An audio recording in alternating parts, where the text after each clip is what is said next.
जय श्री कृष्ण दोस्तों। आज मैं फारा बनाने के लिए दाल भिगाई हूँ। ये मैंने दाल भिगाया था 12 बजे और अभी शाम के 6 बज रहे हैं। तो 6 बजे मैंने देखा दाल लगभग पूरी तरह से फूल गई है और मैं इसको धो रही हूँ। ये मेरी दाल धुल गई, उसके सारे छिलके निकल गए और देखिए एक एक दाल साफ़ सुथरी हो गई है। उसमें से जो छिलका था वो सारे छिलके मैंने निकाल दिए। अब ये दाल अच्छी हो गई है।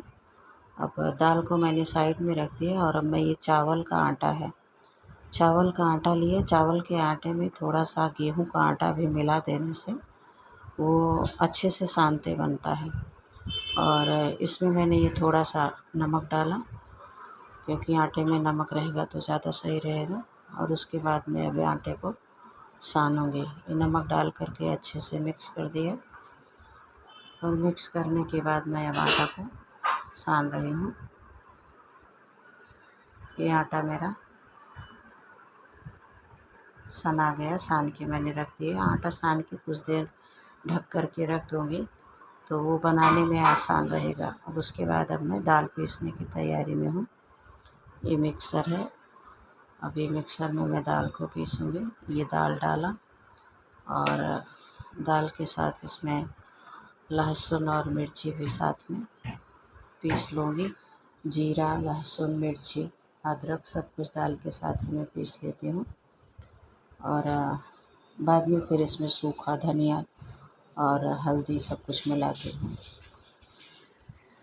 ये देखिए कैसे मिर्चा उसके साथ दाल के साथ अच्छे से पिसा जाता है। ये लहसुन डाल दिया, अच्छे से मिल जाता है। और हींग भी बाद में मिलाती हूँ। हींग ज़रूरी होता है क्योंकि हींग जो है अच्छे से पचाता है। ये मेरी दाल पिस गई। अब मैं इसमें जीरा डाल रही हूँ। जीरा डाला और ये मसाला डाला मैंने। अब ये सब डाल करके मैं अच्छे से मिक्स कर दूँगी। ये हींग बहुत ज़रूरी होता है। नमक नहीं डालती हूँ क्योंकि नमक अगर डाल देती हूँ तो वो दाल बहुत ढीली हो जाती है, जिससे उसमें फारा बनाता नहीं पड़ता है।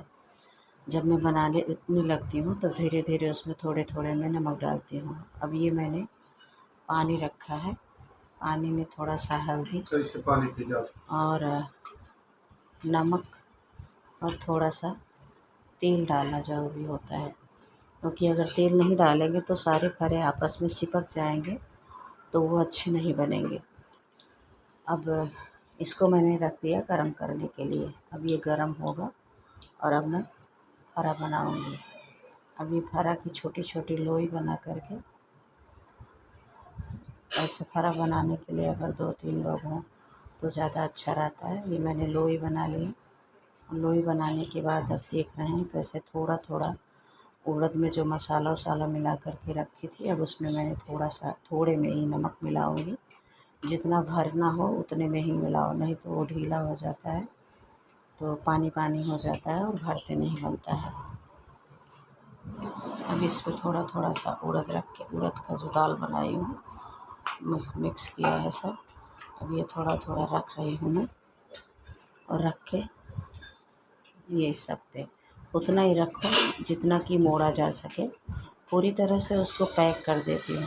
मेरी मम्मी बनाती थी तो थोड़ा खुला रखती थी, लेकिन मैं ऐसे ही बनाती हूँ क्योंकि खोलने पे थोड़ा निकल जाता है, इससे अच्छा वो भी होता था। अब मैं इसको मोड़ूंगी।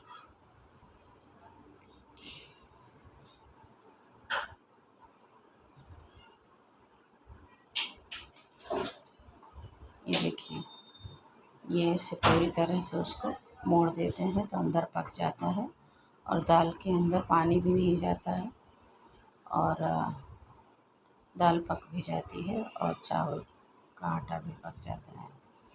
बहुत ही टेस्टी होता है, बहुत अच्छा लगता है सबको। जब भी ये बनता है तब ज़्यादा ही खा लिया जाता है। तो ये अभी मैं बना रही हूँ। उधर पानी रखा है तो पानी जब तक उबलेगा तब तक उस भर का पूरा बना के रख लूँगी। फिर जब पानी उबलने लगेगा तब मैं उसमें एक एक करके डालूँगी। अगर उबलने लगता है तो ये फरे जो हैं आपस में चिपकते नहीं हैं। भाप से भी बनता है। ये मेरा जो पानी रखी थी ये है छन्नी, जिसमें कि अगर हम डालते हैं तो भाप से बनता है, जिसमें टाइम ज़्यादा लगता है। लेकिन देर हुई है तो आज मैं उसमें नहीं बनाने वाली हूँ, ये पानी वाला बना रही हूँ और ये भी अच्छा ही होता है। बस शर्त ये है कि बनने के तुरंत बाद इसको बड़ी थाली में निकाल के रख लो। ये देखिए अब ये मेरा पक गया है, मतलब उसमें मैंने डाल दिया। अभी डाल करके इसको मैंने ढक के रख दिया और ये एक बार का मैंने निकाल लिया था और उसी पानी में एक बार का निकल गया तो जो पानी बचा था उसी में बर्तन मैंने छोटा चढ़ाया था। अगर एक बार में ही बनाना है तो ज़्यादा बड़ा बर्तन चढ़ा सकते हैं जिससे एक ही बार में बन जाए। तो एक बार बन के देखिए, मैंने ये बगल में निकाल के रखा है और दूसरी बार थोड़ा और बचा था तो वो भी मैंने बना के उसमें डाल दिया और वो उबल रहा है और लगभग 20-25 मिनट उबलना होता है। और 20-25 मिनट उबलने के बाद हम उसको निकाल करके देख लेते हैं। ये देखिए मैं कैसे दिख रहा है कि हो गया है, कलर भी चेंज होता जाता है और वैसे भी निकाल करके देख सकते हैं। देखिए अभी मैं निकालती हूँ, वैसे हो गया है, देखने पे भी समझ में आ रहा है कि हो गया है। फिर भी मैं देखती हूँ, ये एक निकाला मैंने।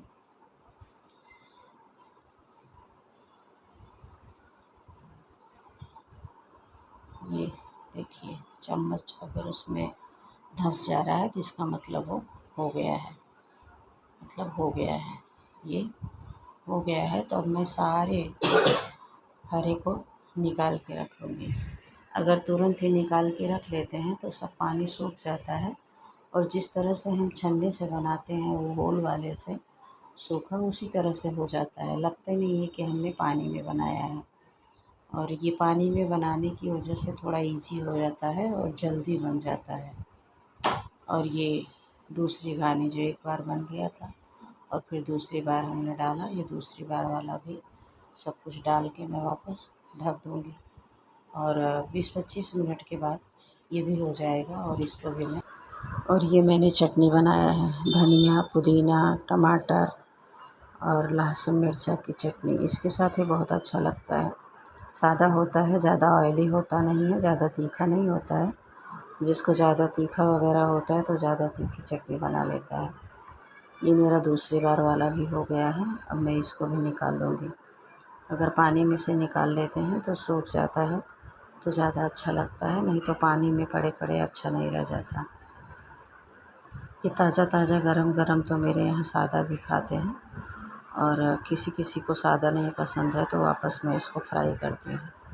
अभी ये मेरा फारा तैयार हो गया है सादा खाने के लिए चटनी के साथ और बहुत ही अच्छा लगता है।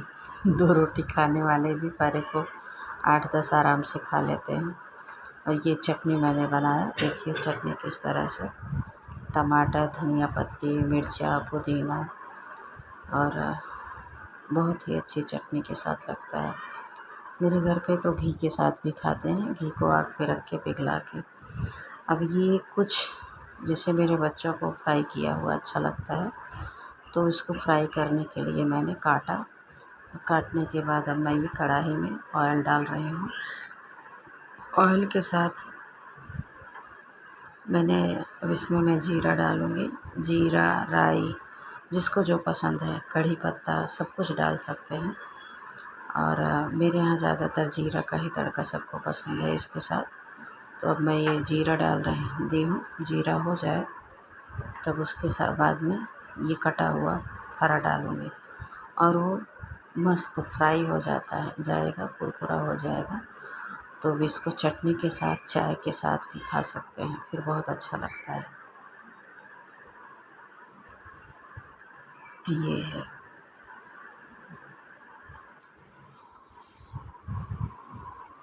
अब इसको लगभग 10-15 मिनट तक धीमी आंच पे रख देते हैं और थोड़ा बार बार चलाते हैं। इसमें अगर किसी को ज़्यादा मसाला पसंद है तो फ्राई करते समय ऊपर से मसाला डाल सकता है, लेकिन मेरे यहाँ किसी को इतना पसंद नहीं है मसाला। तो ये मेरा बन के तैयार हो गया।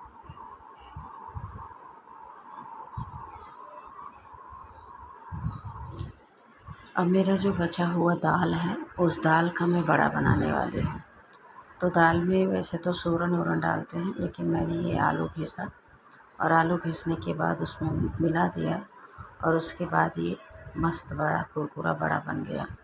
बहुत ही अच्छा लगता है इसको, तो ऐसा लगता है खाते जाओ और मन ही नहीं भरता है। अब ये मेरा हरा भी बन गया और मेरा बड़ा भी बन गया। मैं मेरे हस्बैंड के लिए टिफ़िन दे रही हूँ, काम पे जाते हैं तो फिर सुबह जाते हैं 10 बजे, तो वापस वहाँ रिसेस होती है, तो खाने के लिए कुछ चाहिए। तो बाहर का खाना अच्छा नहीं होता है, नुकसान भी करता है, उससे अच्छा घर का खाना ही सही रहता है। तो ये देखिए कितना अच्छा पिंक पिंक हो गया है फ्राई करने पे। इस तरह से फरा भी बन गया और उसी की बची हुई दाल से अब मैं आलू मिक्स करके बड़ा भी बना लिया। अब बड़ा और फरा दोनों बन गया। जो भी देखा हो, बनाया हो, खाया हो, मुझे सब्सक्राइब और लाइक कीजिए अगर पसंद आए तो, और बना के खाइए। और किसने कहाँ से देखा, कहाँ बनाया, क्या अलग कुछ बनाया, मैसेज करके बताइए प्लीज़। देखने के लिए धन्यवाद।